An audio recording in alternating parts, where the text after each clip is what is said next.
Senator Paul, let me begin with a threshold question for you. This election was not stolen. Do you accept that fact? Well, what I would say is that the debate over whether or not there was fraud should occur. We never had any presentation in court where we actually looked at the evidence. Most of the cases were thrown out for lack of standing, which is a procedural way of not actually hearing the question. There were several states in which the law was changed by the Secretary of State and not the state legislature. To me, those are clearly unconstitutional, and I think there's still a chance that those actually do finally work their way up to the Supreme Court.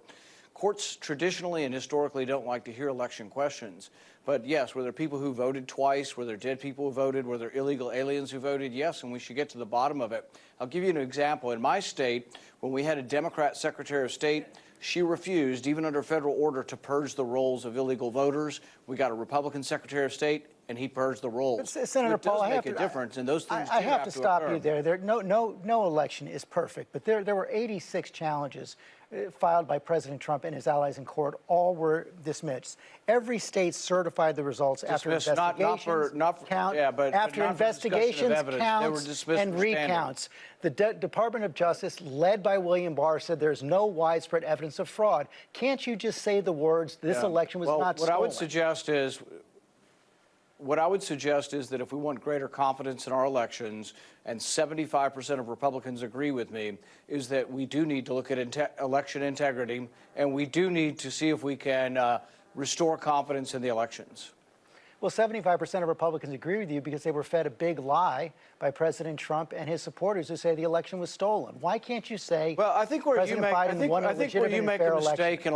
Hey, George, where you make a mistake is that people coming from the liberal side like you immediately say everything's a lie instead of saying there are two sides to everything. Historically, what would happen is if I said that I thought there was fraud, you would interview someone else who said there wasn't. But now you insert yourself in the middle and say the absolute fact is that everything I'm saying is a lie. Well, because, Senator, I said what the president said was a lie because he said, hold on a second. He said the election was stolen. This election was not stolen. The results were certified in every single state after counts and recounts. You're saying that absolutely it was. You're saying there was no fraud and it's all been investigated. That's just not true. It's not what I said, sir. I said the Department of Justice found no evidence. Let me finish my point. You said something that was not true. You say we're all liars. You're just simply saying we're all liars. And I said it was a lie that the election was stolen. Premise that you're right and we're wrong. Well, let's talk about the specifics of it. In Wisconsin, tens of thousands of absentee votes had only the name on them and no address. Historically, those were thrown out. This time they weren't. They made special accommodations because they said, oh, it's a pandemic, and people forgot what their address was. So they changed the law after the fact. That is wrong. That's unconstitutional. And I plan on spending the next 2 years going around state to state and fixing these problems. And I won't be cowed by liberals in the media who say, there's no evidence here and you're a liar if you talk about election fraud. No, let's have an open debate. It's a free country. There's no widespread evidence of election fraud that overturned the results. That was stated as well by the Department of Justice, led by President Trump's Attorney General. In Wisconsin, there were counts and recounts. Actually, it was never studied. Even that's not true. Even that's not true. William Barr said that directly. Barr said that, but there was. Yes, he said that, yes. That was a pronouncement. There has been no examination, thorough examination of all the states to see what problems we had and see if they could fix them.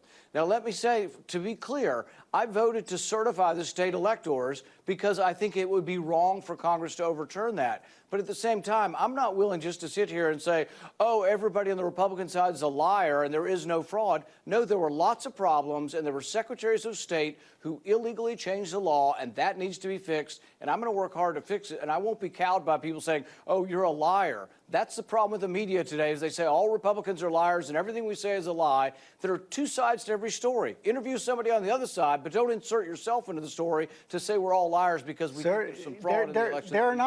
There are not two sides to the story. This has been looked at in every single state. The election results were certified in every single state. There are two sides to every story. George, you're forgetting who you are. You're forgetting who you are as a journalist. If you think there's only one side, you're inserting yourself into the story to say, I'm a liar because I want to look at election fraud and I want to look at secretaries of state who illegally changed the voter laws without the permission of their state legislatures. That is incontrovertible. It happened. And you can't just sweep that under the rug and say, oh, nothing to see here, and everybody's a liar and you're a fool if you bring this up. up. You're inserting yourself into the story. A journalist would hear both sides, and there are two sides of this story. I'm standing by facts. There are not two sides to facts. I did not say that this was a perfect election. I said the results were certified. I said it was not stolen. It is a lie to say people are liars. You're saying people are liars if they want to investigate what happened in the election. Should we investigate the fact that tens of thousands of absentee ballots did not have addresses on them and normally were disqualified, but this time they were counted? Should we examine that?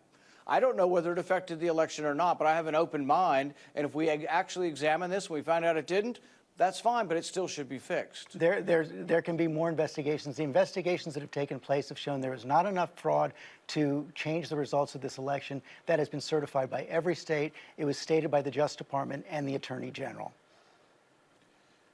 And I accepted the state certifications, but it doesn't mean that I think that there wasn't fraud and that there weren't problems that have to be investigated, and it doesn't mean that the law wasn't broken. I believe in Pennsylvania they broke the law, and I believe if that ever would get a real hearing in the Supreme Court, it was denied for standing. It wasn't actually taken up. If it were taken up, I do believe that the Supreme Court would overrule and say that they did break the law illegally. I asked you a very simple question. Was the election stolen or not?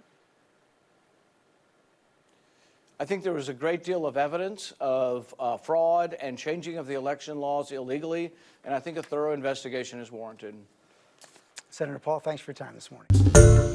Hi, everyone. George Stephanopoulos here. Thanks for checking out the ABC News YouTube channel. If you'd like to get more videos, show highlights, and watch live event coverage, click on the right over here to subscribe to our channel, and don't forget to download the ABC News app for breaking news alerts. Thanks for watching.